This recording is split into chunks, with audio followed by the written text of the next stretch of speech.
I can see Sally's initial shock morph into anger, but I keep going. And the reception? Oh, it'll be fantastic. A loud, wild celebration full of football chatter, whiskey, and inside jokes you won't get. Maybe we'll even make it a guys' night out theme and hire dancers for fun. Hi, I'm Sally. Can you believe it's just 4 months until I marry Josh? I'm so thrilled I can hardly think straight. Every free moment I'm daydreaming about the wedding. My dress, the flowers, the music. I want it all to be flawless. It feels like I'm living in a constant fantasy, imagining every single detail. But lately, I've been wondering how to make our day truly unique, something unlike all the other weddings we've attended. That's when the idea hit me. What if we had a women-only wedding? It came out of nowhere, but now I can't stop thinking about it. Picture this. Instead of Dad walking me down the aisle, it's Mum. Surrounding me are my sisters, aunts, and closest girlfriends. No groomsmen, just my bridesmaids. Mum would give the speech instead of Dad, and Grandma would lead the blessing. It would be incredible. I can see it all so clearly in my mind, like a movie playing on loop. Every aspect of the ceremony would be led by women. My cousin would do a reading, Sarah, our family friend, would officiate, and even the band and photographer would be women. It would be a celebration of the incredible women who have supported me throughout my life. The only man present would be Josh, standing at the altar, waiting for me. The more I think about it, the more I love the idea. It feels so right, like it encapsulates all the love and strength I've received from the women in my life. Mum staying up late to help me with school projects, my sisters comforting me after heartbreaks, and my aunts cheering me on through everything. This wedding would honor all of that, and Josh has always been so supportive of my family relationships. I know he'll understand. He gets how important these women are to me, and honestly, he's never been into the whole macho groomsmen and bachelor party stuff anyway. He'll probably be relieved he doesn't have to deal with it. I can't wait to tell him about this. He's going to love the idea, I just know it. I think he'll be touched that I want him to be the only guy there, like a guest of honor. I can already see him smiling and saying yes. He's always encouraged me to be myself and do things my way. The more I imagine it, the more excited I get. This is going to be perfect. A room full of women celebrating love and family, with Josh right at the center of it. When we exchange vows, it'll be a wedding unlike any other. I wonder what everyone will wear. Maybe I could ask all the guests to wear white, not just me. Or would that be over the top? I'll have to think it over. And the flowers, they could be all my favorites, the ones Grandma taught me about in her garden. For the music, we could hire an all-female band. Josh's sister might know one since she's always at indie concerts. For our first dance, we could pick a song by a female artist that's meaningful to both of us. I can't believe it took me this long to think of it. Everything is coming together. This wedding won't just celebrate me and Josh. It'll honor all the women who've shaped my life. There's so much to plan, so many details to work out, but first I have to tell Josh. I'm sure he'll be just as thrilled as I am. This is going to mark the beginning of something truly beautiful.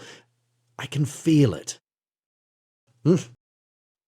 Josh here, I'm honestly stunned. Sally just finished explaining her idea for the wedding, and I'm at a loss for words. A women-owned wedding? Is she serious? I love Sally. I really do. But this feels completely wrong to me. I'm shocked she'd even propose something so one-sided. I mean, isn't this supposed to be our wedding, not just hers? She's excitedly describing the plan. Her mum walking her down the aisle, her sisters and aunts all involved, even a female officiant. And where do I fit into all this? Oh, right. I get to stand at the altar like some kind of prop in her grand production. I'm trying to stay calm, but inside, I'm overwhelmed by frustration and confusion. Isn't a wedding supposed to be about partnership? It's meant to symbolize the joining of two lives, not just be her spotlight moment.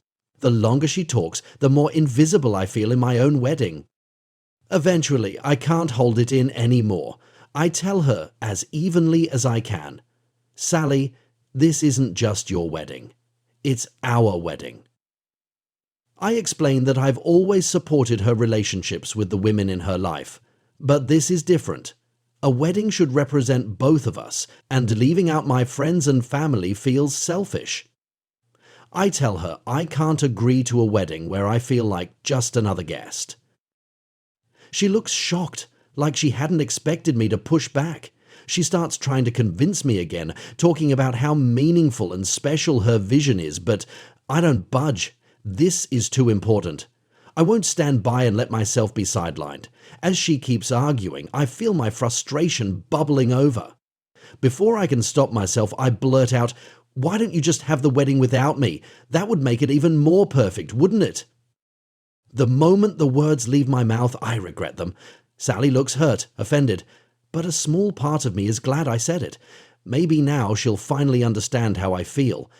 There's a heavy silence between us as I realize just how far apart we are on this. It's not just about the wedding anymore. For the first time, I'm questioning whether we even share the same vision for our future. Does Sally expect me to always go along with her ideas, no matter how much they disregard my feelings? I take a deep breath and say, "Sally, I love you, but this isn't going to work. Our wedding has to represent both of us, not just you. I want my family there, my friends. I want to be an equal part of this, not just the guy waiting at the end of the aisle." She looks at me like she can't believe what I'm saying. I can see her trying to find the right words to change my mind, but I've already made my decision. This is a boundary I won't cross, and I'm not backing down. We've never disagreed on something this significant before, but I'm convinced I'm right. Marriage is about two people coming together, and our wedding should reflect that. I just hope Sally realizes this before we reach a point of no return. I love her, but I refuse to be overlooked at my own wedding. Either we approach this as a partnership, or, well, I don't even want to think about the alternative right now. But if it comes down to it, I'm ready to stand my ground. This isn't just about a wedding anymore. It's about respect, teamwork, and how we envision our future as a couple. At this moment, it feels like we're worlds apart, and I'm not sure how to close the distance. One thing is clear, though, I'm not backing down. Our wedding has to represent both of us, or it won't happen at all. I'm prepared for whatever follows, and if Sally can't see my perspective, then maybe we have larger issues to address. Still, I hope she'll reflect on what she's asking, because I can't start our marriage with an event that makes me feel like an afterthought. The truth is, I've always admired how close Sally is with her family and friends. That connection was one of the things that drew me to her. But this feels like she's gone too far. Weddings are supposed to unite two families, not shut one side out entirely. Has she even considered how this would affect my family? My mom would be devastated if she couldn't be there. And my dad, he's been looking forward to toasting my wedding for years.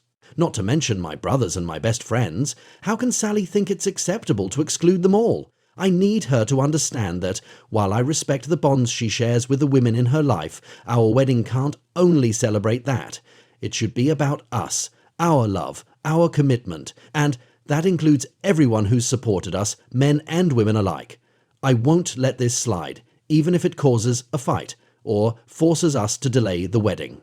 I'm firm because if we can't agree on something this foundational, what does that mean for our future?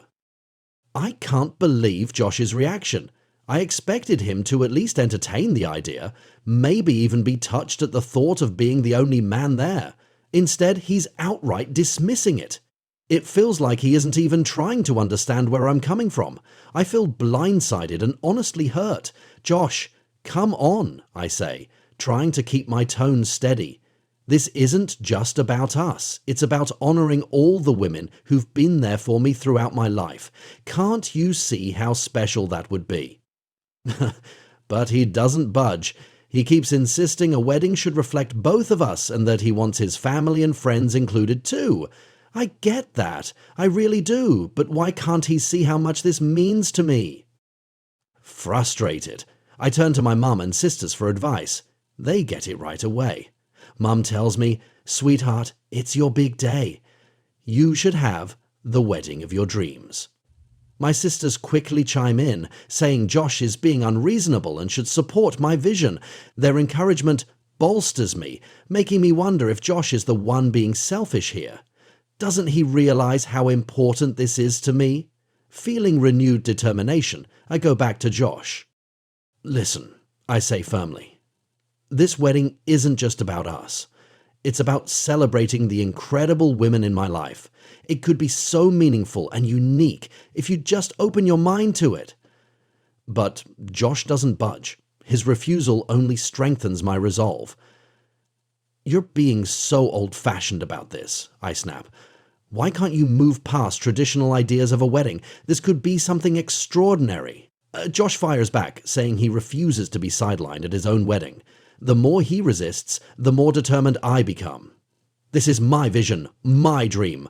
Why should I have to compromise on something so important to me? I shout. My frustration boils over. You're acting like a dictator, I accuse. This is supposed to be my day, and you're trying to take control. Why can't you just support me?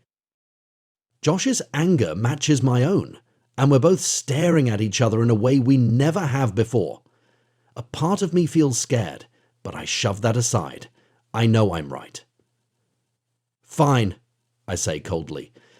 If you can't see how important this is to me, maybe we need to rethink everything. As soon as the words leave my mouth, I know I've crossed a line, but my anger won't let me take them back. Josh looks at me like I'm a stranger, and for a moment, I barely recognize myself either. Then I remember Mum's words and my sister's unwavering support. They're behind me. So why can't Josh be? I'm not asking for something impossible, Josh, I say, softening my tone.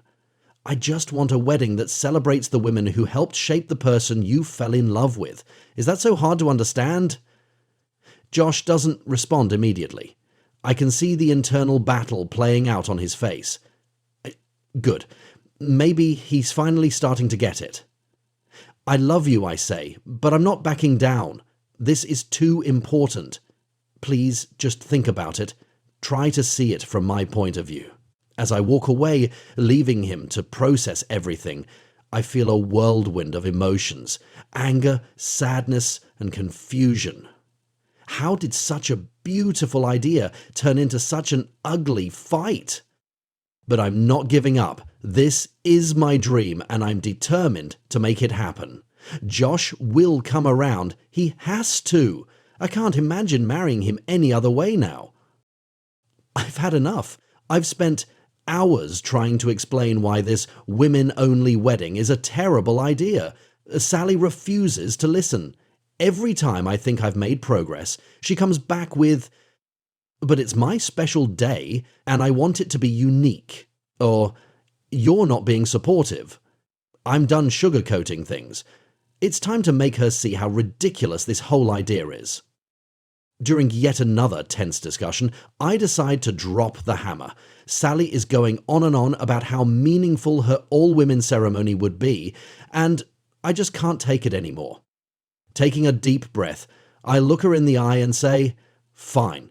If you want a unique wedding, let's make it men only instead. I'll invite my dad, my brothers, my friends, and you'll be the only woman there. How does that sound?"